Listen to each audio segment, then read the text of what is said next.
कि मैंने बताया डिलिस्टिंग यूसीसी का एजेंडा चलाना चाह रहे हैं, क्योंकि विकास का मुद्दा इनके पास है नहीं। भ्रष्टाचार की बात लेके चले थे, ये जीरो टॉलरेंस की बात लेके चले थे, लेकिन हम देख रहे हैं कि भ्रष्टाचार विभागों में इतना बढ़ गया है कि जिसकी कोई सीमा नहीं है। और राजस्थान की सरकार ने भी हस्तांतरण खोले, उसमें डूंगरपुर, बांसवाड़ा सहित पूरे उदयपुर संभाग के साथ बड़ा अन्याय किया है। पूरे के पूरे विभाग खाली कर दिए गए। विद्युत विभाग में हमारा डूंगरपुर जिले में आईएन एक्शन को बाहर फेंक दिया गया है, जयनों को बाहर फेंक दिया गया। आज जोत्री की बात करें, आईएन नहीं है, जयन नहीं है, आज लाइट बंद पड़ी हुई है, एक अधिकारी वहां पर नहीं है। यहाँ तो भाजपा के लोग, स्थानीय यहाँ के जो नेता हैं, यहाँ के अधिकारियों को आप हटा रहे हो तो आप दूसरे लाओ, या तो फिर आप खुद बन जाओ आईएन जयन। कौन सेवा करेगा ग्रामीण इलाके में, कौन विद्युत सप्लाई करेगा? महिला बाल विकास परियोजना में सारे परियोजना अधिकारी बाहर फेंक दिए गए। कैसे बच्चों का पोषण पहुंचेगा, कैसे मॉनिटरिंग होगी?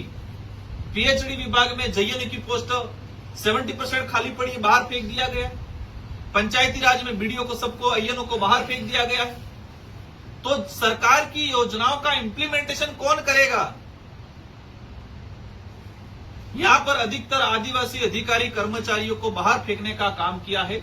साथ ही अन्य ओबीसी जनरल, मतलब जो भी व्यक्ति किसी भी वर्ग का है, सही सेवा दे रहा है, गरीब की बात सुन रहा है, तो उनको यह आदमी बाप का लगता है। वर्तमान बीजेपी के पदाधिकारी, किसी भी व्यक्ति ने गरीबों का भला करने का, किसी भी अधिकारी ने व्यवस्थित सुविधा देने का काम किया, किसी भी अधिकारी ने गरीबों का भला किया, उनकी सुनवाई की, वो अधिकारी उनको बाप का लगता है, बाप पार्टी का, उनको बाहर फेंकने का काम करते हैं।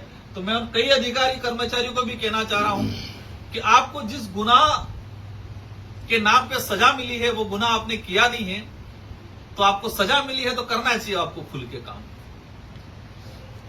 जिस गुनाह के लिए आपको सजा मिली है, हमारे संपर्क में ही नहीं, हम जानते ही नहीं, बाद में पता चलता है कि मैं अच्छी सेवा दे रहा था, कि मुझे बाप का ठप्पा लगा दिया गया। शिक्षा की बात करते हैं, हमारे यहाँ के कर्मचारी, प्रिंसिपल, व्याख्याता, सेकंड ग्रेड फेंक दिया बाहर।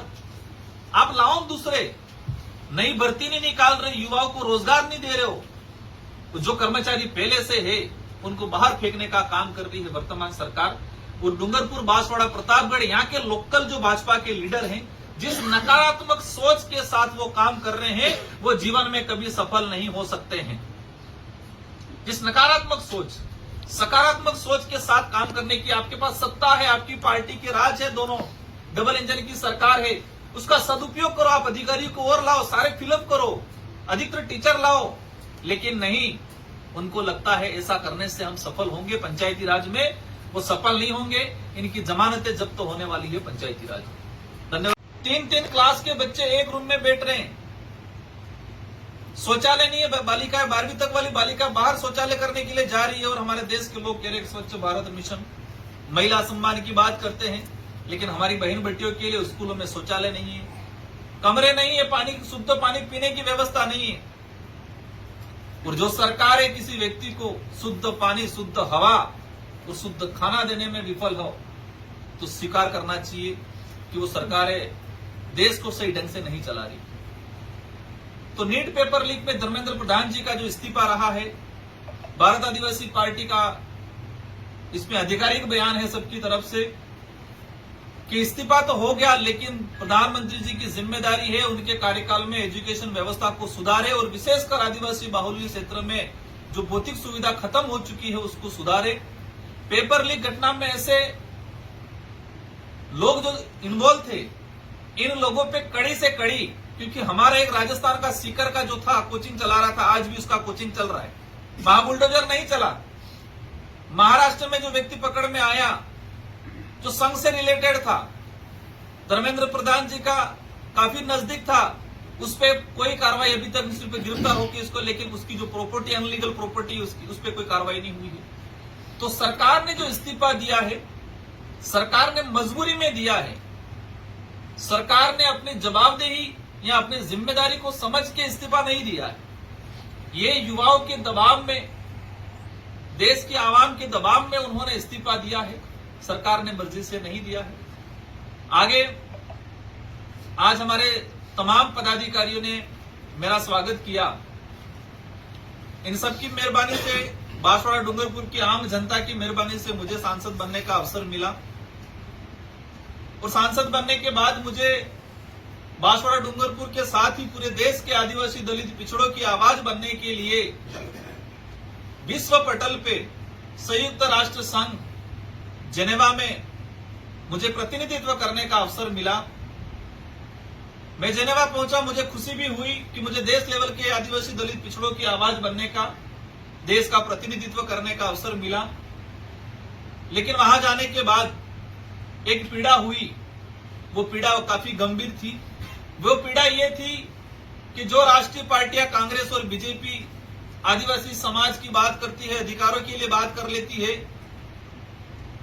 अपने भाषणों में आके आदिवासी दिवस मनाने के लिए आ जाते हैं, बिरसा मुंडा दिवस मनाते हैं, मानगढ़ पे आके कह देते हैं, भले कांग्रेस के लीडर हो, बीजेपी के हो, कि आदिवासी यहाँ का मूल निवासी है। लेकिन विश्व पटल पे भारत सरकार ने हमेशा ये कहा है कि भारत में कोई आदिवासी नहीं रहता है। इस देश के आदिवासियों के साथ सबसे बड़ा कुठाराघात करने का काम किया है। इसमें दोनों सरकार जिम्मेदार है, क्योंकि 1982 से लगा के आज तक का जो स्टेटमेंट रहा है भारत सरकार की तरफ से, ये वही रहा है कि भारत में किसी प्रकार कोई विशेष आदिवासी समुदाय नहीं रहता है। ये एक बड़ा गंभीर विषय है और हमने इस बात का खंडन किया है पुरजोर तरीके से संयुक्त राष्ट्र संघ में। हमने कहा है कि भारत में 14 से 15 करोड़ के आसपास आदिवासी समुदाय रह रहा है और इनकी आज दयनीय स्थिति है। शिक्षा की दृष्टि से, आर्थिक दृष्टि से, शारीरिक दृष्टि से, हर दृष्टि से पिछड़ा हुआ है। सबसे ज्यादा विस्थापित आदिवासी समुदाय हो रहा है। तो ये जो संयुक्त राष्ट्र संघ का हमारा जो सफर रहा, और आज से ही हम ये अभियान चलाएंगे राष्ट्रीय पार्टियों के खिलाफ कि जो पार्टी यहाँ पर आदिवासी की बात करती है, आदिवासी मोर्चा बना रखा है उन्होंने राष्ट्रीय पार्टियों ने, लेकिन विश्व पटल पे जाके कहती है कि भारत में कोई आदिवासी समुदाय नहीं रहता है। तो इन राष्ट्रीय पार्टियों के खिलाफ भारत आदिवासी पार्टी और तमाम सामाजिक संगठनों के द्वारा पूरे देश के आदिवासी इलाकों में इसका जन जागरण किया जाएगा और उनके खिलाफ पुरजोर तरीके से अभियान चलाया जाएगा। इनके यहाँ तो स्वीकार करें उन्होंने क्या कहा, जनता को बताए, या फिर उनकी गलती स्वीकार करें। साथ ही जंतर मंतर पे आंदोलन हुआ, अनशन हुआ, हम सबने समर्थन किया, आप सबने, सारे देश के युवाओं ने किया। और पहली बार ये धर्म से उठ के, जाति से उठ के पहला आंदोलन हुआ। यहाँ पर किसी प्रकार का धर्म जाति का फैक्टर नहीं हुआ। प्रत्येक वर्ग, प्रत्येक धर्म के लोग, और राजनीतिक फैक्टर भी नहीं रहा। यहाँ पर प्रत्येक राजनीतिक दलों के लोगों ने भी, अधिकतर लोगों ने, बीजेपी से अलावा अधिकतर दलों ने समर्थन दिया। विपक्ष की काफी बड़ी भूमिका रही है। लेकिन इसी देश में एक दूसरा अनशन चल रहा था जो हम सब के लिए अनभिज्ञ है। वो अनशन ऐसा था, एक विचित्र प्रकार का अनशन था। बहती नदी में लकड़ियां डाल के बहती नदी में 25 दिन तक अनशन चला, और वो केन बेतवा, छतरपुर, मध्य प्रदेश में। केन बेतवा एक परियोजना है। उस परियोजना से 10 से 15 हजार आदिवासी परिवार विस्थापित हो रहे। इन आदिवासी परिवारों ने अनशन किया 20 से 25 दिन तक बहती नदी में। जो नदी में अनशन कर रहे थे उनकी चमड़ियां चली गई थी शरीर पे। 25-25 दिन तक नदी में रहे, उनकी चमड़ियां चली गई थी। लेकिन दुर्भाग्य की बात है कि देश की सरकार हो या विपक्ष हो या मुख्य मीडिया हो, हम सबका ध्यान नहीं जा पाया वहां। आज भी चल रहा है वहां तानाशाही भी हुई है। हजारों की संख्या में वहां अनशन चल रहा, आंदोलन कर रहे हैं लोग, सैकड़ों की संख्या में अनशन पे बैठे थे। तो भारत आदिवासी पार्टी आप मीडिया के माध्यम से केन बेतवा परियोजना में जो अनशन चल रहा है, मध्य प्रदेश सरकार और केंद्र सरकार से अनुरोध करना चाह रहे हैं कि जो आदिवासी अपने अस्तित्व के लिए, अपने मकानों के लिए, अपने घर गुजारे के लिए, अपने जीवन के लिए, आने वाली पीढ़ी के लिए संघर्ष कर रहा है, उनकी बात को सुना जाए और उनका समाधान किया जाए। आज जिस तरीके से अभी तीसरा जो विषय है, गंभीर विषय है, राजस्थान सरकार यूसीसी समान नागरिक संहिता कानून पास करने वाली। समान नागरिक संहिता का कानून का इतिहास लंबा चौड़ा रहा है। राजस्थान सहित इससे पहले उत्तराखंड, मध्य प्रदेश और शायद असम, 2 से 3 राज्यों में समान नागरिक संहिता लागू किया गया। वहां पर आदिवासी समुदाय को यूसीसी से बाहर रखा गया है। हम सबको समझने की जरूरत है कि यूसीसी क्या है और आदिवासी समुदाय को यूसीसी से अलग क्यों रखा जा रहा है। समान नागरिक संहिता मतलब सभी प्रकार के रीति व रिवाज, सभी प्रकार के लॉ एक समान रूप से व्यक्तियों पर लागू होंगे, लेकिन आदिवासी समुदाय की इनकी विवाह पद्धति, इनका रहन सहन, ट्रेडिशनल कल्चर, ट्रेडिशनल लॉ, परंपरागत जो कानून विधान सामाजिक बने हुए हैं, ये डिफरेंस है। अगर यूसीसी आदिवासी समुदाय पे लागू होता है तो आदिवासी समुदाय की आइडेंटिटी, उनका कल्चर, ट्रेडिशनल लॉ, ये सारे खत्म हो जाएंगे। इसलिए सामाजिक संगठनों ने देश लेवल पे जब यूसीसी को लेके केंद्र सरकार ने बिल पास किया, उस समय से ही आंदोलन था। और भारत के गृह मंत्री जी के खुद के बयान है कि संपूर्ण आदिवासी समुदाय को यूसीसी से बाहर रखा जाएगा। उसका हम स्वागत करते हैं, लेकिन दुर्भाग्य की बात है कि राजस्थान की सरकार अभी इसमें धर्म का कार्ड खेल रही है। यूसीसी का जो भी बायलॉज बनाने वाले हैं, जो नियम बनाने वाले हैं, हमारी जानकारी में आया है, हमारे उदयपुर के सांसद मन्नालाल जी रावत का एक बयान अभी आया है और उन्होंने एक पत्र लिखा है राजस्थान सरकार को, मुख्यमंत्री जी को, कि यूसीसी में जो आदिवासी सिर्फ हिंदू लिख रहा है उसी को यूसीसी से बाहर रखा जाए।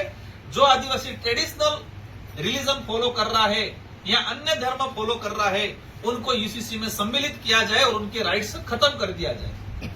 इस तरह के उदयपुर सांसद ने पत्र लिखा है, उसका हम पुरजोर तरीके से विरोध कर रहे हैं और विरोध के साथ हम तर्क दे रहे हैं। हम स्पष्ट करना चाह रहे हैं कि यूसीसी और धर्म दोनों अलग चीज है। यूसीसी में जबरदस्ती धर्म को डाल के आदिवासी इलाके में धार्मिक कार्ड खेलना चाह रही है बीजेपी। उत्तराखंड में ये चीज नहीं हुई, मध्य प्रदेश में ये चीज नहीं हुई, केंद्र में ये चीज नहीं हुई, वहां पर बीजेपी की सरकार है। तो क्या राजस्थान की बीजेपी की सरकार अलग से ये चीजें क्यों डाल रही है बीच में, और आदिवासी समुदाय को आपस में धार्मिक चीजों में उलझा के आपस में क्यों लड़ा रही है। एक अभी फिर चल रहा है डिलिस्टिंग का मामला, कि जो आदिवासी ईसाई या मुस्लिम या अन्य बना है उनको डिलिस्टिंग किया जाए। जनजाति सुरक्षा मंच के नाम से दिल्ली में बड़ा आंदोलन हुआ, नाम था जनजाति सुरक्षा मंच, सुरक्षा, लेकिन जो काम हो रहा है वो जनजाति विरोधी मंच के रूप में हो रहा है। उसका नाम जो है उस अनुरूप काम नहीं हो रहा है। वो बीजेपी आरएसएस का एक एजेंडा है। डिलिस्टिंग के माध्यम से ये लोग कई आदिवासी समुदाय को बाहर करना चाह रहे हैं। ये सच है कि आदिवासी समुदाय हिंदू धर्म भी फॉलो करता है, कई ईसाई भी करते हैं, कई लोग मुस्लिम भी कर रहे हैं, कई लोग जैन धर्म भी अपना रखा है, कई बुद्धिज्म भी है। लेकिन आदिवासियों को खत्म करना, और बीजेपी देश में वर्तमान धर्म की राजनीति के आधार पर ही टिकी हुई है, और आदिवासी समुदाय को अस्थायी वोट बैंक बनाने के लिए बीजेपी सरकार आदिवासियों के अंदर धार्मिक लड़ाई डलवा के भविष्य की राजनीति की रोटियां सेकने के लिए बीजेपी सरकार डिलिस्टिंग और यूसीसी में आदिवासियों की धार्मिक जो अड़चन डालने का काम कर रहे हैं, वो भविष्य की राजनीतिक रोटियां सेकने का काम कर रही है बीजेपी की सरकार। इससे आदिवासी समुदाय को नुकसान होना है। हम कह रहे हैं कि आदिवासी समुदाय को अधिकारों की जरूरत है, शिक्षा की जरूरत है, स्वास्थ्य की जरूरत है।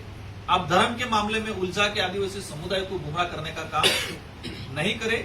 डिलिस्टिंग जिस तरह से ला रहे हैं उसका हम विरोध कर रहे हैं, और यूसीसी में आप जिस तरह से लोग बायलॉज डालने की प्लानिंग में है कि जिसने डॉक्यूमेंट में हिंदू लिखा है उसी को यूसीसी से बाहर रखा जाएगा और आदिवासी राइट्स के लिए उसको संरक्षित किया जाएगा। बाकी जो है ट्रेडिशनल, जैसे किसने आदिवासी लिख दिया रिलीजन, किसी ने दूसरा धर्म लिख लिया, अगर उनको करना ही है तो सबको डिलिस्टिंग में लिया जाए जिन्होंने अन्य धर्म अपना रखा है। सिर्फ एक विशेष धर्म के आधार पर आदिवासियों को घसीटने का काम नहीं करें। इन्हीं के साथ